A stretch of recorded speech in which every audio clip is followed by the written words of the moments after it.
Minsan, ang tahanan hindi lang about space.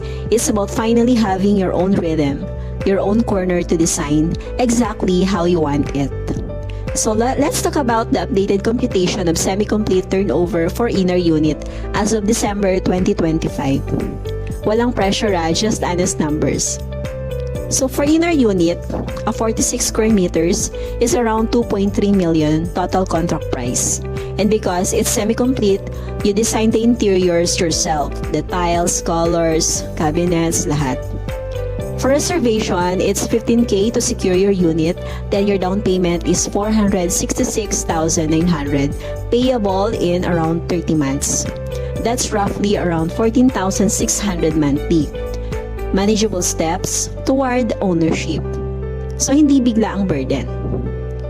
Once you've done with the down payment, monthly amortization through Pag-ibig will be 11,978 for 30 years.